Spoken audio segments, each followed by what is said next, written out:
Today we are going to control a LED from anywhere in the world using IoT and Arduino. For that you will need Arduino, the Blynk app and a laptop with Arduino IDE. At first we will set up the Blynkapp. After opening the Blynkapp, we have to click new project and give a suitable name to the project and select the perfect board, that is Arduino Uno, and just continue. Then we will get an auth token to our email. Now we have to set up the project. We will add a button and we'll adjust the button.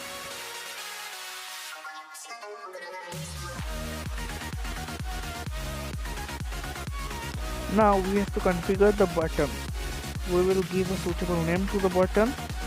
Then select digital 13, that is the pin number, and transfer push into switch. Now we will play the button. Open your PC and from there, after you download the Blynk zip folder, click on it and then extract in the desktop. Follow the step and do accordingly. I have already downloaded, therefore I do not need to extract. I am just showing you the steps. After extracting, you will notice such 4 folders marked with yellow color.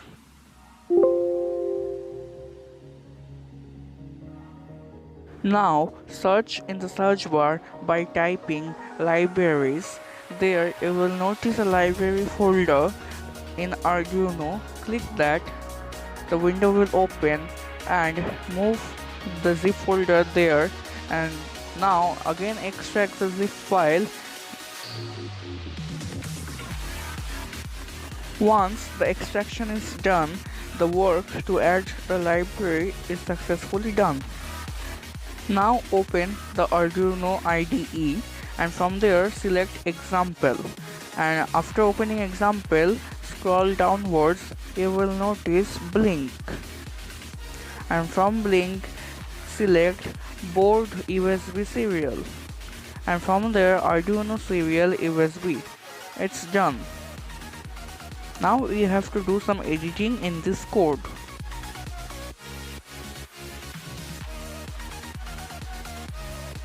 Now in the PC we have to open Arduino IDE and enter the auth token that we received in our mail.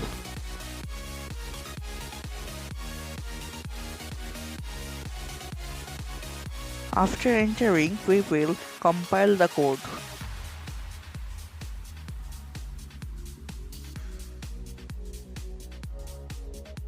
And now we are going to upload the code to the Arduino.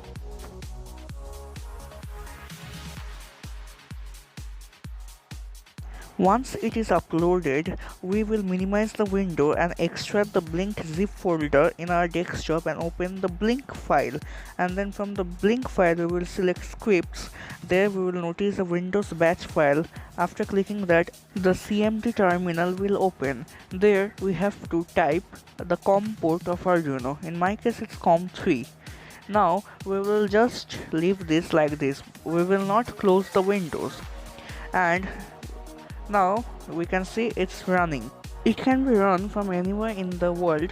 Just we have to ensure that both the laptop and the mobile phone is connected to the internet. They need not to be connected to the same internet. Thank you very much friends. Please subscribe my channel.